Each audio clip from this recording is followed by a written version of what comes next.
Welcome to S6 classes. Today we are starting with Eunice De Souza's Bequest from Voices of Women. Eunice De Souza was an Indian English poet. She is noted for her confessional style of poetry. She is noted for her rebellious nature, her ironic and satiric style of poems. Let's learn more.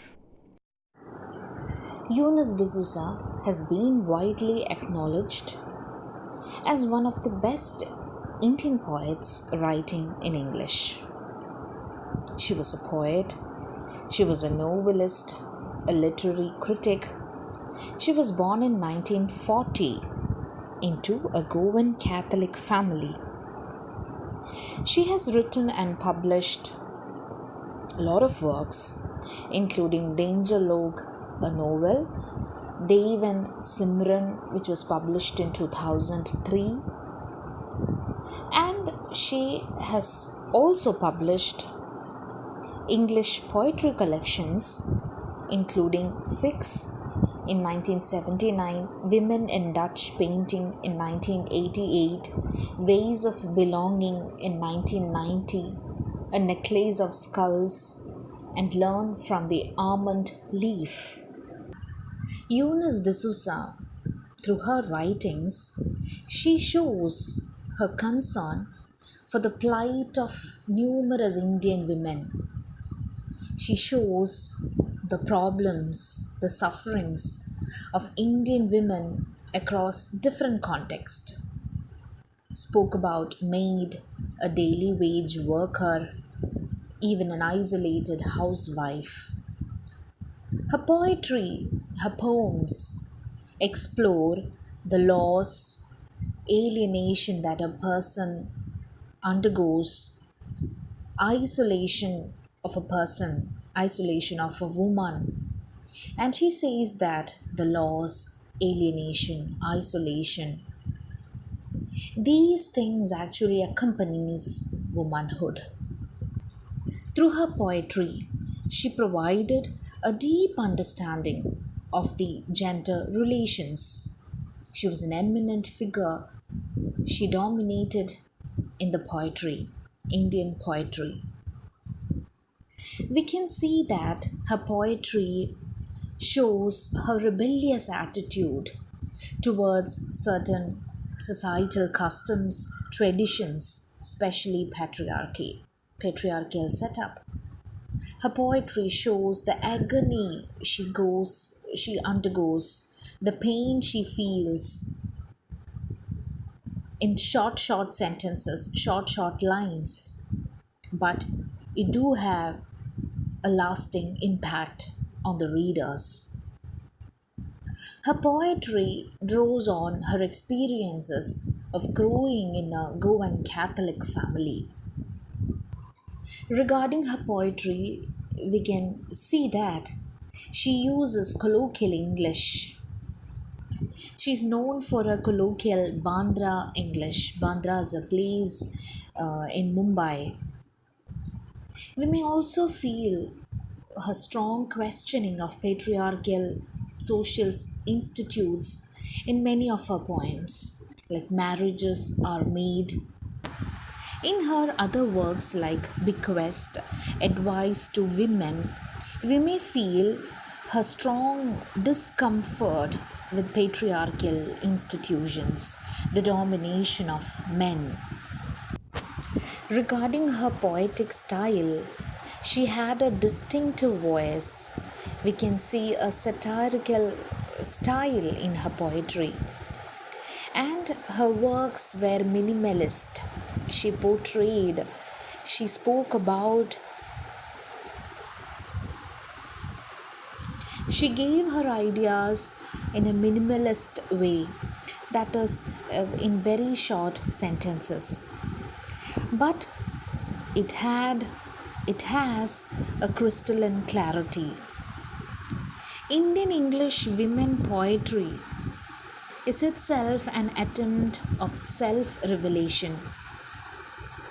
They speak about, or they emphasized their own individual space Women poets of the post independence era, the poets like Mamta Kalia, Sunita Jain, Gauri Deshpande, Suniti Namjoshi, Imtiaz Darkar, Silgado, Eunice De Souza, Kamala Das, they give voice to their dissatisfaction, bitterness they felt towards the society, life.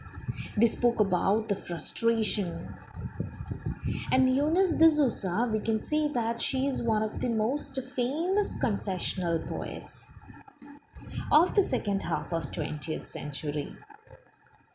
Her poetry showcases us to her sufferings, to her psyche, which was tortured in the hands of patriarchy, the paradoxical and complexity of the female psyche.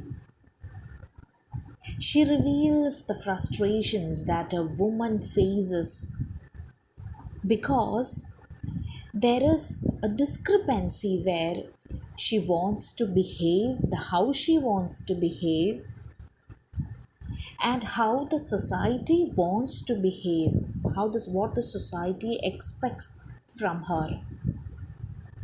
She wants to live her life in her own terms and conditions, but society expects certain values and virtues from women.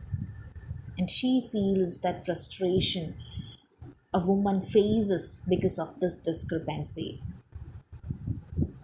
She's dissatisfied with the societal norms and demands, and she's really dissatisfied because the silent acceptance of the woman, they silently accept, women silently accept the demands of the society.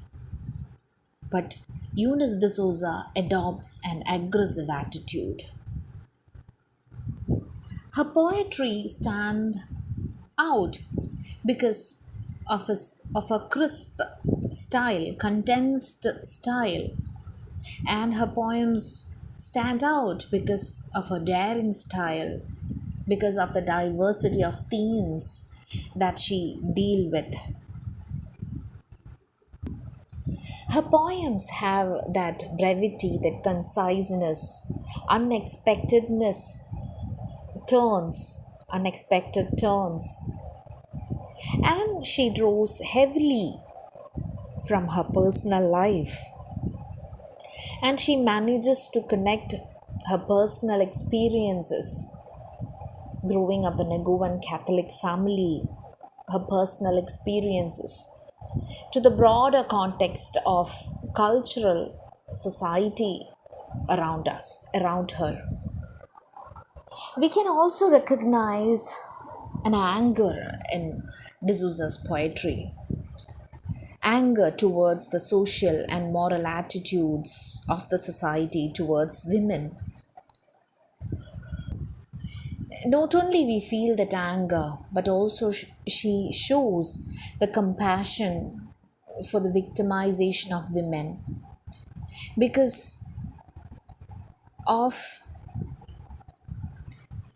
of their acceptance towards feminine norms set up by the society itself.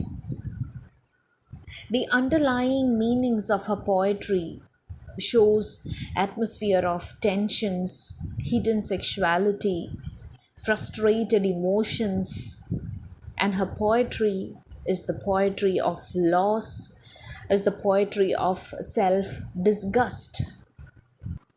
Eunice D'souza, like many other women poets, emerged as unafraid, motivated from the feminist ideologies. But the conflict in their minds between the feminist leanings and also from the tradition bound roles of the women, it left these writers confused in their life, perplexed, bewildered in their life. Eunice De Souza, she expresses her desire for freedom, self assertion, Women writers like D'Souza, Eunice D'souza, urges through her poetry to against rise against a patriarchal society, cultural practices, toxic cultural practices, social taboos, superstitious beliefs, harmful practices, because they believe that these are the factors that deprive women from enjoying the life, enjoying the freedom. And the writers explore self and they search for their identity. When we read Kamala Das' poetry, we feel that her grandmother's house seems to be an Eden for her. But Eunice De Souza's childhood among the Goan Catholic community of Pune was not so happy. Her memories of Catholic Goan life in Pune are full of repression, prejudices, ignorance, social injustice. And the anger and bitterness she is not directly expressing in the poetry.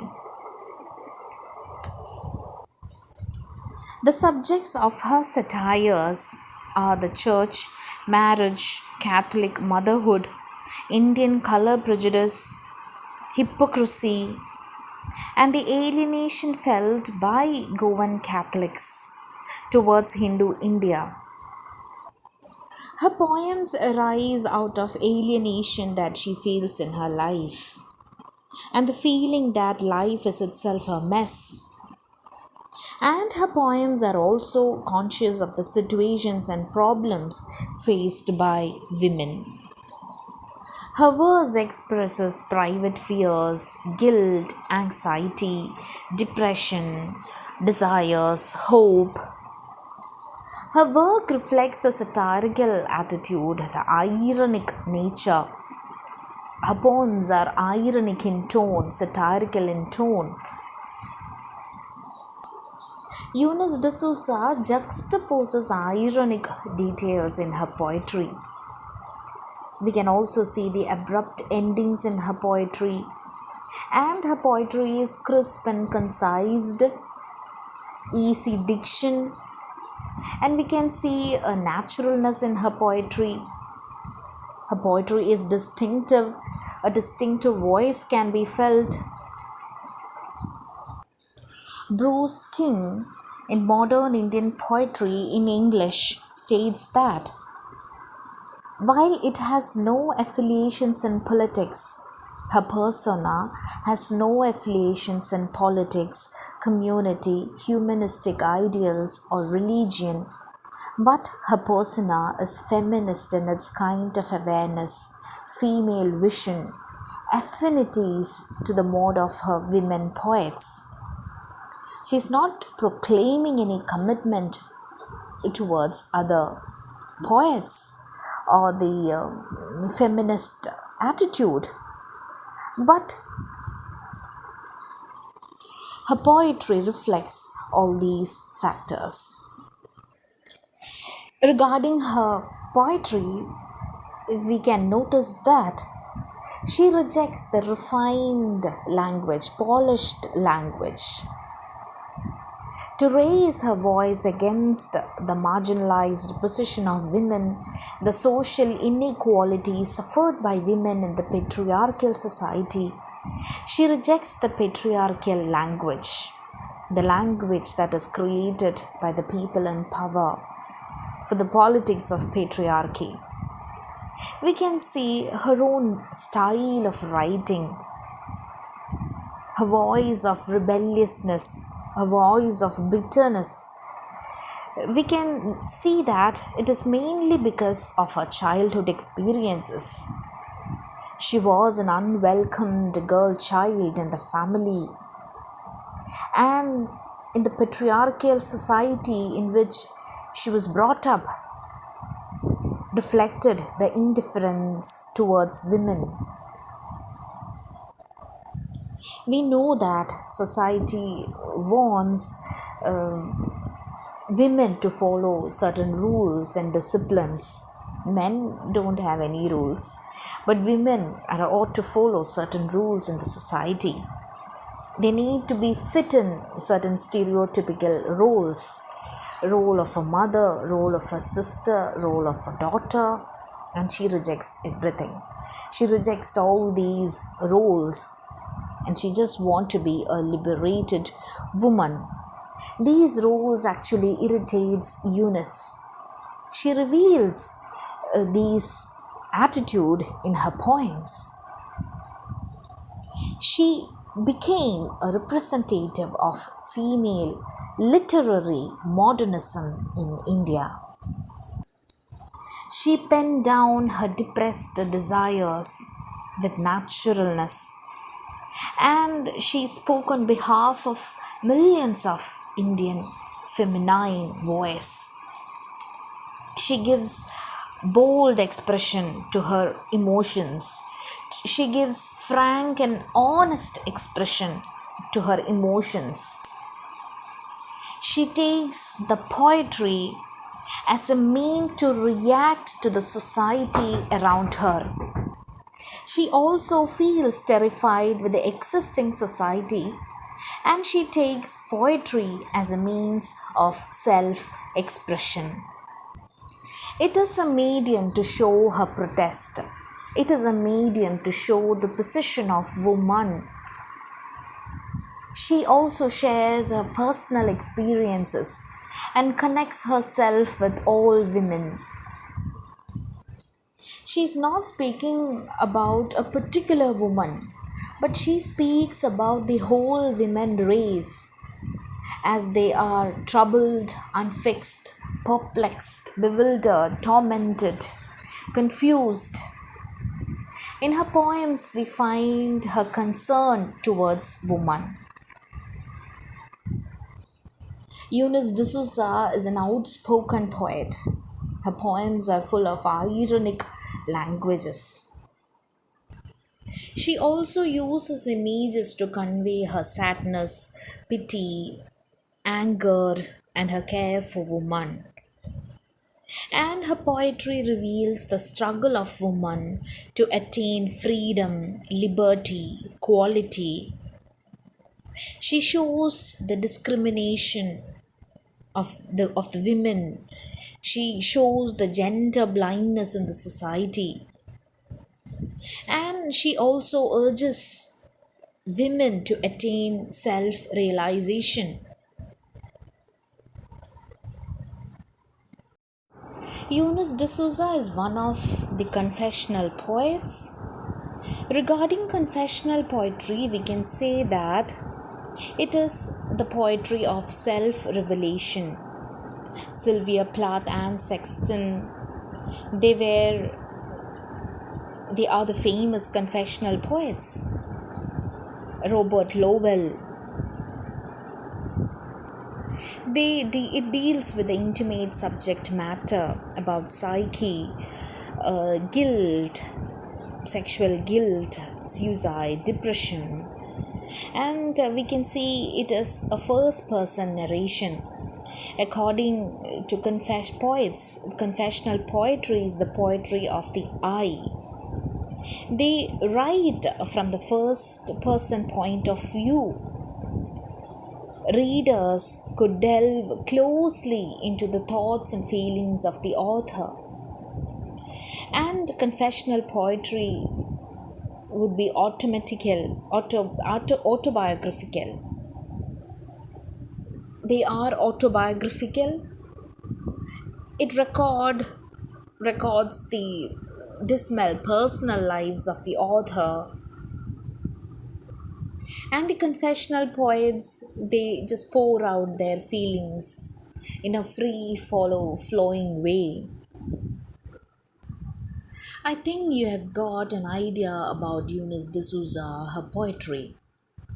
And when we come to her poem, Bequest, it talks about how patriarchy shapes the destiny of women. She talks from the point of view of a woman speaker maybe it would be herself. And her mind is shaped by the patriarchal society, and her tone remains a lost, and her poetry reflects a pain. It is a painful soliloquy, a monologue, a painful monologue. And it is not about a particular woman, but she is the voice of millions of women, the silenced voices. The poem Bequest consists of 5 stanzas. There are a total of 21 lines. It is not following any pattern or meter. It's a free verse poem. It is written from the first person point of view. The poem has the features of confessional poetry. I've told you about the characteristics of confessional poetry. Let's start the poem, Bequest. What do you mean by the word bequest? It means that the act of giving something by will, act of leaving something others by will, act of leaving or giving something. Bequest.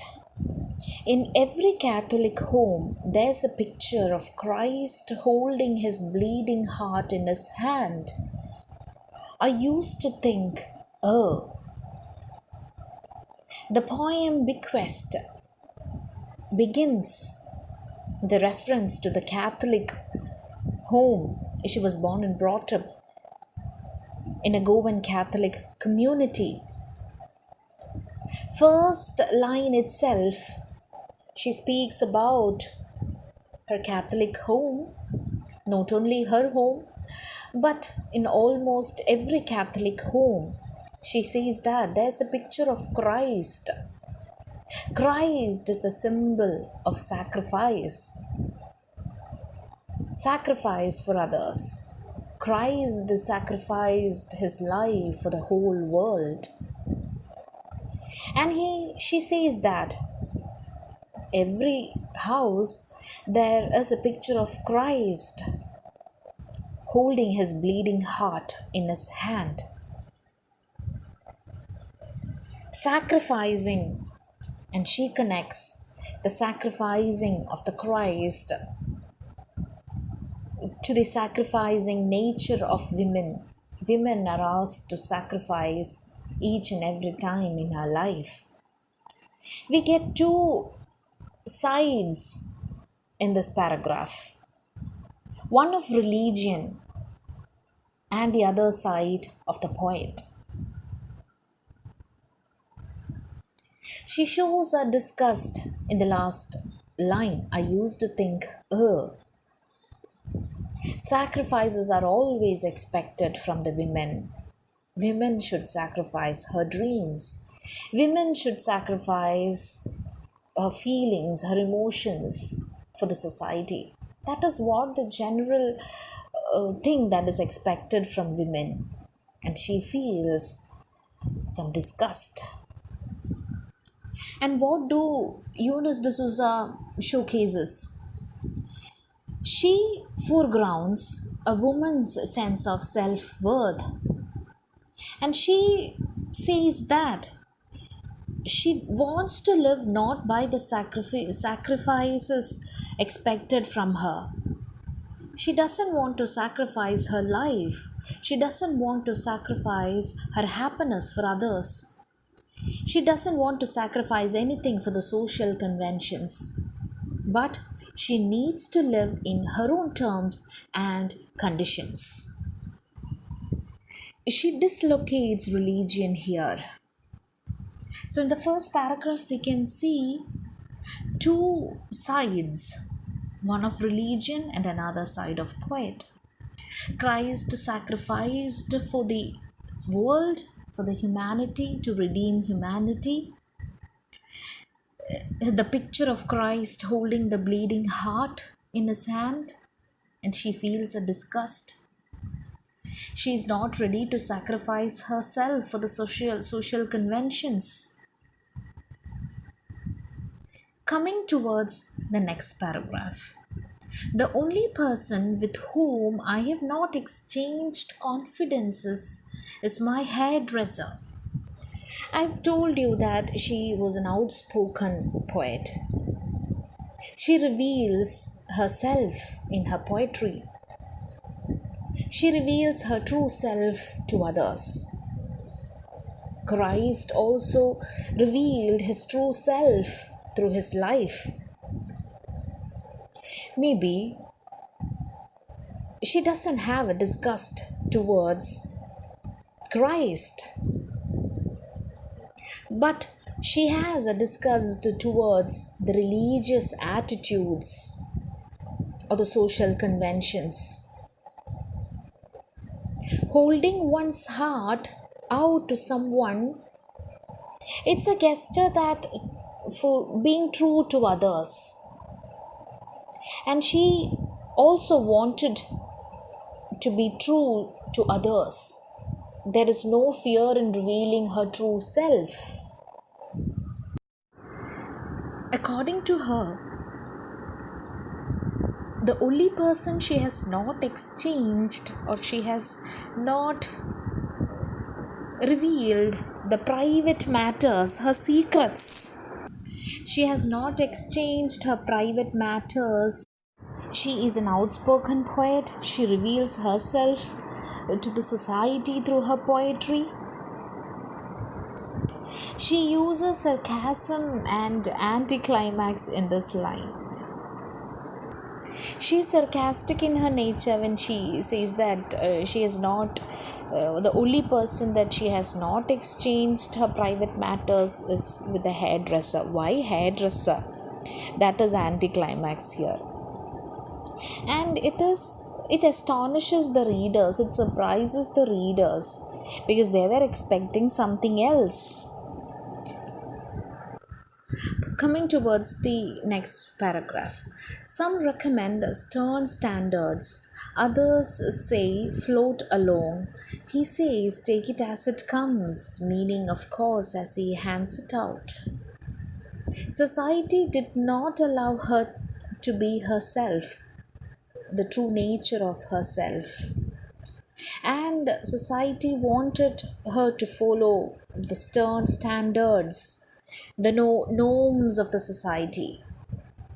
And the authoritarian side of patriarchy asked her to follow the norms and conditions of the society. And the people ask her to go along with that norms of the society. Every woman should follow the societal norms. The word float here remembers us about a stream. And the stream is definitely the society, the patriarchal society. In order to belong to that society, in order to fit into that society, she needs to take the stereotypical role of the woman. She has to float along. She don't know where the stream is going to lead her. He mentioned by the poet can be of Christ. Christ advised people to accept the destiny or accept whatever comes in their way. They have to follow, they have to accept whatever Lord gives them. That is the preaching of the religion. Everything we need to accept as though God has given it to you. And of course, the word, it emphasizes that she is depicting the Christ also as a symbol of patriarchy. Lord also asked the people to accept whatever comes into their life. Same way, the society also wanted women to accept the societal norms in front of them. And she also says that women should follow certain standards as per the society, and they are always in a constant fear. They can't make their own self out, they can't reveal their self revelation can be impossible in such a fearful state of stern standards of the society. She thus becomes a victim to the society. She becomes alienated in the society. Loneliness captures her. Loneliness captures her in the society because of these stern standards. And here Eunice De Souza, she refuses to take life as it is, to accept the societal norms, to accept the norms of the society that women should always sacrifice her dreams, her life for others. She refuses it, she rejects it. Her rebellious nature is really evident in her first paragraph itself. Rebelliousness towards the society, towards the religious community, towards the family. Her psyche, we can understand her psyche here, the tortured psyche. Her poem is not linear in nature. Next paragraph. I wish I could be a wise woman smiling endlessly, vacuously like a plastic flower, saying, "Child, learn from me." The lines are, we can see it is concised, but it's full of sarcasm, irony. She expresses her wish to be a wise woman in this paragraph. According to a society, wise woman is the woman who lives according to the standards of the society. She wished she could be a wise woman according to the society who accepts everything. Vacuously, without any thought, lack of thought, like a plastic flower. Here we can see by her usage of plastic flower, lifelessness of woman also is depicted here. Lifeless, plastic flower is lifeless, doesn't have any life in it. A woman accepts the societal norms and standards, the patriarchal norms and standards is also like a plastic flower. Indian women has to do a lot to satisfy her family, her parents, and she is of lifelessness. She's like a plastic flower.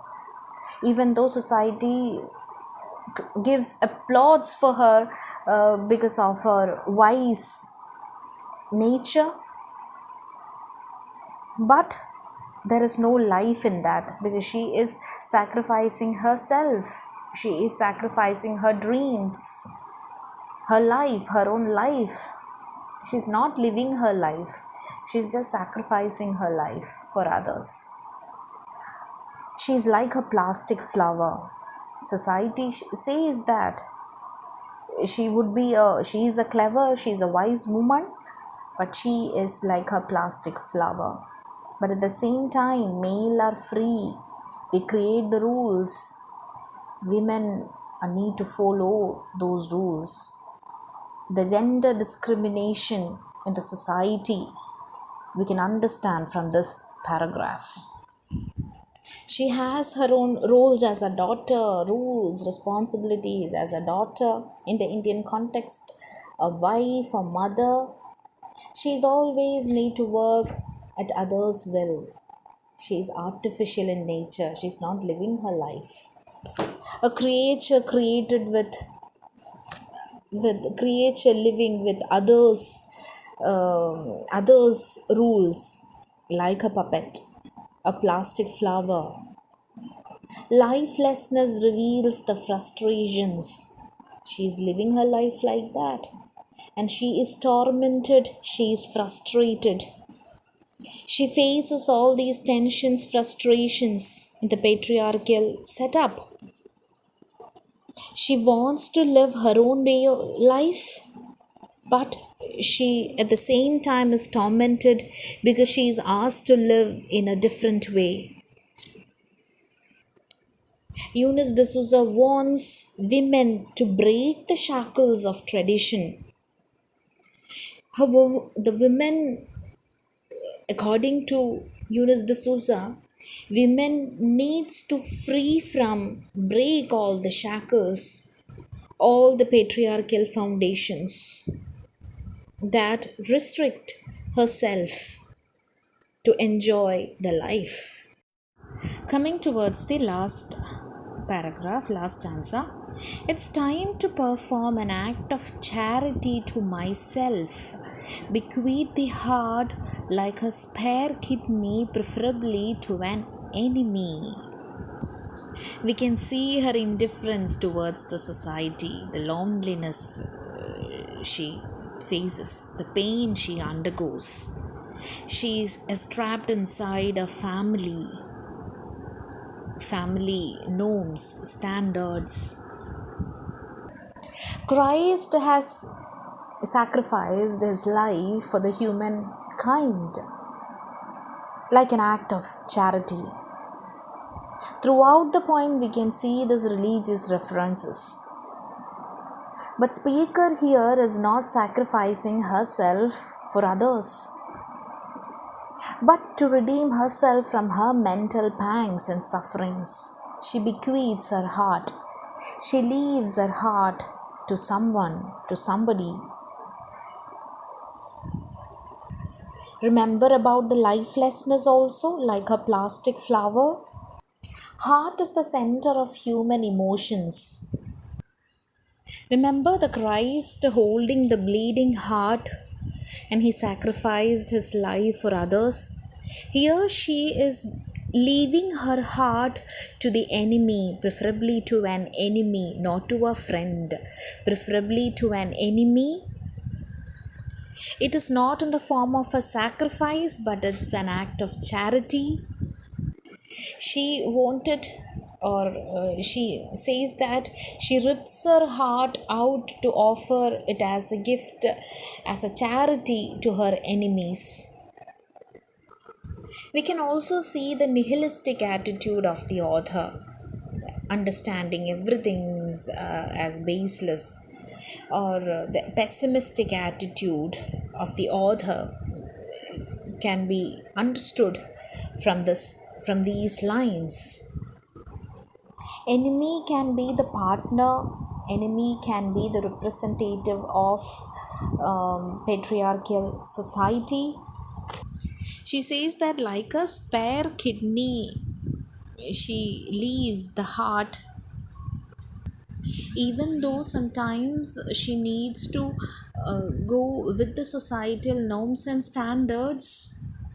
The rebellious nature is there inside her. Her individuality developed through the denial, detaching herself from her community. She became a self questioning woman. The ambivalent relation with the religion can be understood from her poems. She is in constant struggle with her own environment.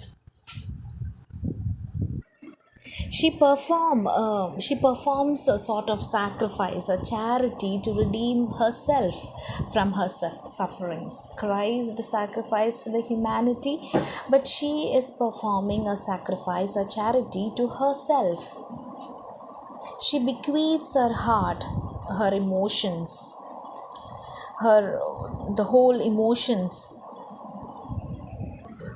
Bequest, the poem, was first published in 1990. It appears in her collection Ways of Belonging. The speaker of the poem is Eunice De Souza herself. We can identify the themes of patriarchy, social conventions, her individualistic nature, woman herself, the mental suffering, pangs, and agony. We can see all these themes in the poem. The ideas of the poet are not directly expressed here. Her usage of irony, juxtaposing ironic images, makes this poem a complex one. Because in the last paragraph itself, she says that she wants to bequeath the heart to the enemy. You can connect it to the previous stanza, because her life, she would be like a plastic flower if she is to follow the societal norms. Abrupt ending is also a characteristic of her poetry. Eunice De Souza shows how patriarchy reigns in every sphere, even if in religion or society, in one's family. She shows that. Her usage of irony, sarcasm, we can notice these things in her poetry. She questions the rigid traditions of the traditional Christianity in her work. She dismisses the symbol of Christ as a sacrificer. We can notice that she is dissatisfied with the society, because society wants a silent acceptance from the women's side, but she adopts an aggressive attitude towards the society. Her poetry reveals the tortured psyche, and the complexity of the female psyche is also revealed. She reveals the tensions and frustrations which a woman faces in her life. She is noted for her confessional style of poetry, her daring style, the conciseness. She needs to follow the norms of the society to float in the patriarchal stream. She needs to be free herself from the parental home, and she has fallen into the hands of a new master when she got married. We can also identify her bitterness against her own community, the crisis that the females face in the patriarchal society, patriarchal structure, dislocation of women in as she is in the different roles in her life. So that's it about the poem Bequest of Eunice De Souza. So we will meet with a different work in our next class. Happy learning.